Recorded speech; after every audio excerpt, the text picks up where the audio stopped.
अंग्रेजों का राजा जॉर्ज पंचम आया, बिना वीजा के तो समझ में आता, लेकिन आजादी के 50 साल के बाद भी इंग्लैंड की रानी हिंदुस्तान में बिना वीजा के आती है, यह बात समझ में नहीं आई। हमारे देश में आजादी बचाओ आंदोलन और आजादी बचाओ आंदोलन जैसे कई संगठनों ने रानी की यात्रा का विरोध किया, तो हमारे साथ भी वही दुर्घटना हुई जो 1911 में लोकमान्य तिलक और उनके साथियों के साथ हुई थी। बहुत सारे नौजवान क्रांतिकारियों पर रानी के आने के विरोध में जो उन्होंने प्रदर्शन किया, उन पर लाठीचार्ज किया गया, और न सिर्फ लाठीचार्ज किया गया बल्कि जेलों में बंद कर दिया गया। अमृतसर में बहुत सारे सिख नौजवान थे जिन्होंने रानी को काले झंडे दिखाए, तो पुलिस ने उनको बंद कर दिया। और यह दुर्घटना हो रही थी आजादी के 50 साल में, और हमारी सरकार रानी के प्रोटेक्शन में इस तरह से लगी हुई थी जैसे जॉर्ज पंचम के प्रोटेक्शन में 1911 में कभी यह हुआ होगा। तो यह जो दुर्घटना हुई हमारे देश में, इस दुर्घटना के पीछे कोई बहुत बड़ा कारण है, यह जानना चाहिए। हम लोगों ने उस दिशा में प्रयास शुरू किया। मेरे एक वकील दोस्त हैं, सुप्रीम कोर्ट में प्रैक्टिस करते हैं। मैंने उनसे पूछा कि भारत में ब्रिटेन की महारानी आए और उसको बिना वीजा के भारत में घुसने की परमिशन मिले, इस बात की कोई लीगल वैलिडिटी है क्या?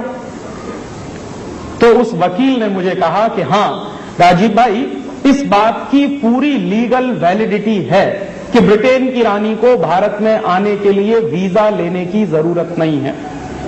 तो मैंने उन वकील से कहा कि यह सिर्फ एक स्थिति में होता, ऐसी लीगल वैलिडिटी एक ही स्थिति में होती है, और वो स्थिति क्या होती है कि मान लीजिए आप जब हिंदुस्तान से अमेरिका जाएं या इंग्लैंड जाएं या फ्रांस जाएं या किसी भी देश में जाएं और वापस अपने देश में लौटें, तो आपको वीजा नहीं पूछा जाएगा, आपका पासपोर्ट भी चेक नहीं किया। क्यों? क्योंकि आप अपने ही देश में वापस लौट रहे हैं।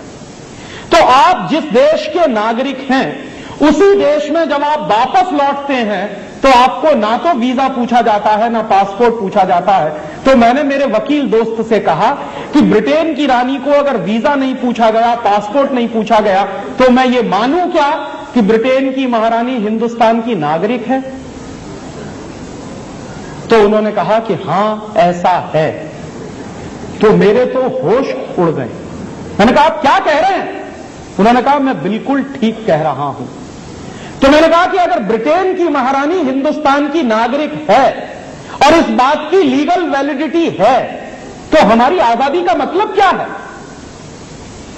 एक तरफ हम कहते हैं आजादी के 50 साल, एक तरफ हम कहते हैं भारत की स्वर्ण जयंती आजादी की, और दूसरी तरफ ब्रिटेन की महारानी हिंदुस्तान की अगर नागरिक है, तो इस आजादी का मतलब क्या है? तो उन्होंने कहा कि तुम लोगों को शायद मालूम नहीं है कि हमें आजादी नहीं मिल पाई है अभी तक। तो मैंने कहा कि आप क्या कह रहे हैं?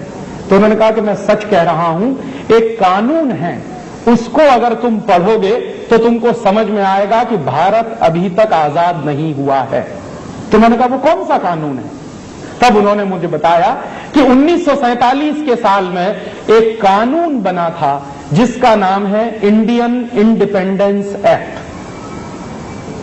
और यह कानून बना था 4 जुलाई 1947 को, माने 15 अगस्त से लगभग 10-15 दिन पहले। तो यह कानून बना था हमारे देश में आजादी के पहले, और इस कानून का नाम है इंडियन इंडिपेंडेंस एक्ट। उस कानून के आधार पर ब्रिटेन की महारानी अगर हिंदुस्तान में आएगी तो उसको वीजा लेने की जरूरत नहीं है। तो मैंने कहा कि वो कानून आप मुझे दे सकते हैं पढ़ने के लिए? तो उन्होंने कहा मेरे पास तो उसकी कॉपी नहीं है। तो मैंने कहा कहां से मिलेगी? तो उन्होंने कहा कोशिश करो भारत की संसद की लाइब्रेरी में मिल जाए, तुमको पार्लियामेंट की लाइब्रेरी में मिल जाए। हम लोगों ने बहुत कोशिश की, नहीं मिल पाई। फिर दूसरी एक कोशिश की तो उसमें थोड़ी सफलता मिली। उस कानून की फोटोकॉपी लंदन से आई, लंदन के हाउस ऑफ कॉमन्स की लाइब्रेरी में पड़ी हुई है। तो वहां से वो कॉपी आई और सबसे पहले हम लोगों ने वो कानून को पढ़ने की कोशिश की। तो उसमें लिखा हुआ है, पूरे कानून की बातें 70-80 पन्नों में हैं, लेकिन कानून के प्रियम्बल में बहुत साफ साफ लिखा हुआ है एक वाक्य लिखा है, 4 जुलाई 1947 को पारित हुए इंडियन इंडिपेंडेंस एक्ट में, और यह कानून पारित क्यों किया गया है? भारत की आजादी के लिए यह कानून पारित किया गया ब्रिटेन की पार्लियामेंट में। माने हमको आजादी मिल रही है तो हमारी आजादी